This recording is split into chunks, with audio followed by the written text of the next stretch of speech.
Donald Trump's signature policy weapon has always been tariffs, taxes on imports that he claims will protect American farmers and workers. But this time, the weapon appears to have backfired spectacularly.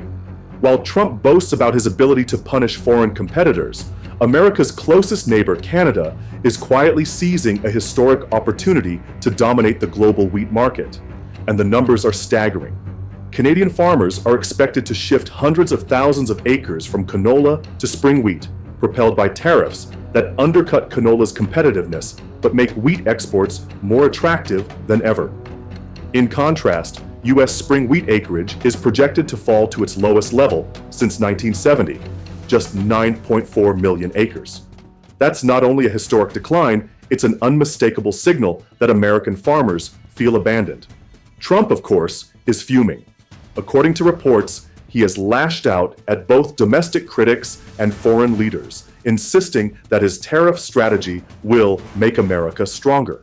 But on the ground, in places like Montana, North Dakota, and Kansas, farmers are telling a very different story.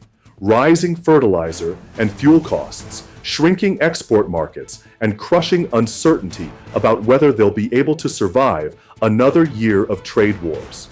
Meanwhile, Canadian wheat shipments are set to flood global markets, capturing contracts once held by American growers. Countries in Asia, the Middle East, and Africa that once relied heavily on U.S. wheat are increasingly turning north to Canada, where political stability and strategic policy choices have given exporters a clear advantage. The irony is brutal. Tariffs designed to protect America's farmers are, in practice, opening the door for Canada to become the world's new wheat superpower. And so the stage is set. Trump's furious outbursts may dominate headlines, but the deeper story is about a dramatic power shift in agriculture, one that could define North America's economic rivalry for the next decade. Canada's rise in the wheat market isn't accidental, it's strategic. When Chinese and American tariffs began hammering canola exports, Canadian farmers faced a painful decision. Stick with a crop losing competitiveness, or pivot towards something with global demand. The answer came swiftly. Spring wheat, long a staple in Canada's prairies, suddenly became the safer, more profitable bet. Farmers across Saskatchewan, Alberta, and Manitoba are shifting vast tracts of land away from canola and planting wheat instead. Analysts estimate that this shift could increase Canada's spring wheat acreage by nearly 1 million acres in 2025 alone. This pivot is paying dividends. While American farmers are cutting back, Canadian exports are surging. Global buyers, from Egypt's state grain agency to millers in Indonesia, see Canadian wheat as not only reliable, but politically less risky than U.S. shipments. After all, nobody wants to sign contracts that could be upended overnight by Trump's unpredictable tariffs or retaliatory bans. Canada, with its stable trade relationships, is emerging as the supplier of choice.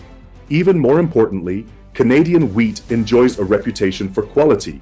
The high protein content of prairie spring wheat is prized for bread making, and in global food markets, where reliability and quality mean everything, that reputation translates directly into market share. This is why countries once loyal to U.S. suppliers are now signing long-term deals with Canadian exporters. Back in Ottawa, policymakers are quietly celebrating. What began as a defensive response to canola tariffs has turned into an offensive strategy that positions Canada at the center of the world's wheat trade. For Prime Minister Justin Trudeau's government, it's a geopolitical victory that demonstrates how a country can take advantage of America's self-inflicted wounds. As Canada's wheat juggernaut accelerates, the question becomes clear: can the United States stop the bleeding, or will it watch helplessly as its northern neighbor cements its place as the dominant wheat power of the 21st century? For farmers across the American heartland, the wheat crisis feels like déjà vu. Many still remember the devastating impact of the 2018 trade war, when China retaliated against U.S. tariffs by slapping duties on soybeans, pork, and other agricultural exports. Billions in sales vanished overnight, leaving farmers dependent on emergency government subsidies. Now, under Trump's latest tariff push, history is repeating itself, and this time, the pain could cut even deeper. Take the wheat belt in states like Montana and North Dakota. Farmers there are staring at input costs that have skyrocketed. Fertilizer prices, much of it sourced from Canada, are higher because of Trump's tariffs. Fuel and machinery costs have climbed too. At the same time, export opportunities are shrinking as global buyers pivot north. We're losing money on almost every crop we plant, one Montana farmer told local reporters, adding that survival now depends less on the market and more on government relief checks. But subsidies don't fix the underlying problem. When farmers can't secure reliable export markets, entire communities suffer. Grain elevators close, local equipment dealers go bankrupt, and small-town banks pull back on loans. The sense of abandonment is palpable, as Barb Kalbach, an Iowa farmer and longtime critic of Trump's trade wars, bluntly put it, he's out there with his wrecking ball just throwing tariffs around. We're the ones cleaning up the rubble. Even the American Farm Bureau, usually cautious about criticizing Republicans, has raised alarms. President Zippy Duvall warned that higher costs and fewer markets mean farmers stand to lose on almost every acre. The blunt truth is that many U.S. wheat producers don't see a path forward if these policies continue. For Trump, it may be easy to thunder about economic nationalism on a rally stage. But for farmers watching Canada eat into their markets, it feels less like strength and more like abandonment. And that word, abandoned, is what defines their mood today. Donald Trump's response to the crisis has been nothing short of explosive. At recent rallies, he has railed against Canada, accusing Ottawa of stealing American markets and undermining U.S. farmers. In one fiery speech, he even promised that tariffs would bring the wheat business back home and that American farmers should get ready to start making a lot of product for domestic buyers. The problem? Domestic demand simply cannot absorb the sheer volume of wheat that U.S. farms produce. Economists warn that Trump's rhetoric is not only detached from reality, but dangerously misleading. The United States exports nearly half of its wheat production. Without international markets, farmers would drown in unsold grain. Prices would collapse even further, and subsidies could never make up the difference. Trump's so-called plan to redirect production to local consumers is little more than political theater, lines designed to win applause rather than solve a crisis. Meanwhile, Canadian leaders are staying remarkably calm. Instead of trading insults, they are finalizing long-term wheat contracts with international buyers, quietly securing the very deals that once went to U.S. exporters. Trump's angry outbursts may dominate headlines, but they do nothing to change the fact that Canada is cementing its role as the reliable partner in global food security. The irony is striking. The more Trump lashes out, the more buyers hesitate to work with the United States. Global food companies and governments don't want to gamble on unpredictable trade policies. They want stability, and right now Canada offers it, while America threatens chaos. So as Trump pounds the podium, promising a comeback that looks increasingly impossible, the world watches the contrast. A U.S. president who shouts but delivers pain, and a Canadian government that quietly turns American weakness into its own opportunity. The global wheat trade is more than just numbers on a balance sheet. It's about influence, leverage, and food security. For decades, the United States was the undisputed leader. American wheat-fed countries from Egypt to Japan and U.S. farm exports were a powerful tool of diplomacy. But that image of dominance is now fading, replaced by Canada's sudden and strategic rise.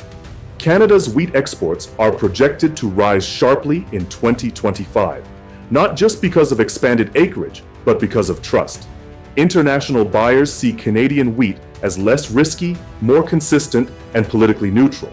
When Egypt's state grain agency signs a contract for millions of tons of Canadian wheat, it isn't just about price. It's about confidence that deliveries won't be disrupted by a trade war tweet from Trump. By contrast, U.S. wheat exports are shrinking. The USDA projects continued decline in acreage and warns that export volumes could drop by double digits if retaliatory tariffs from China, Mexico, and even the EU remain in place. That means American farmers, once central to global supply, are increasingly sidelined. This shift has geopolitical consequences. Food is power. Countries that control supply chains of staple crops like wheat wield enormous influence, especially in regions vulnerable to hunger. Canada's ability to step into the vacuum left by the US doesn't just boost its economy, it enhances its international clout. Suddenly, Ottawa has more leverage in trade negotiations, in diplomatic partnerships, and even in climate discussions, where agricultural stability plays a role. For the United States, the decline is humiliating. A nation that once prided itself on being the breadbasket of the world now risks becoming a second-tier player. And while Trump frames the crisis as a patriotic battle against foreign competition, many analysts see it for what it is, a self-inflicted wound that accelerates America's loss of influence on the world stage. The balance of power in agriculture is shifting before our eyes, and it's not tilting in Washington's favor. The story of US farmers today is one of broken promises and mounting uncertainty. Tariffs were sold as a weapon to defend American agriculture, but in practice, they've weakened it. Canada, once viewed as a junior partner in North America's grain trade, has capitalized on Washington's missteps to carve out a dominant global position. For farmers in the Midwest, the Great Plains, and beyond, the sense of betrayal is overwhelming. They hear tough talk from Trump, but they see empty silos, shrinking contracts, and soaring costs that no campaign slogan can erase. The long-term damage may be even greater. Trust is hard to rebuild once it's lost. International buyers who have shifted to Canadian wheat will not easily return to US suppliers. They value stability, reliability, and freedom from political gamesmanship. Every angry tariff threat or sudden export restriction only reinforces the perception that America is no longer a dependable partner in feeding the world. At home, the social fabric of rural America is fraying. When farms fail, it isn't just individual families who suffer. Entire towns, schools, banks, equipment dealers, local diners feel the ripple effects. A single bad policy can hollow out communities that have fed America for generations. The larger irony is this: Trump's attempt to project strength through tariffs has exposed weakness. His economic nationalism was meant to protect farmers, but it has left them stranded, while Canada emerges as the quiet victor.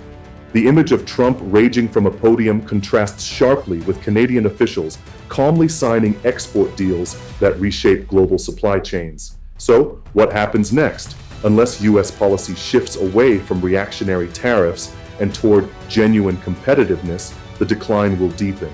America's wheat belt could shrink into irrelevance, while Canada cements itself as the new agricultural powerhouse.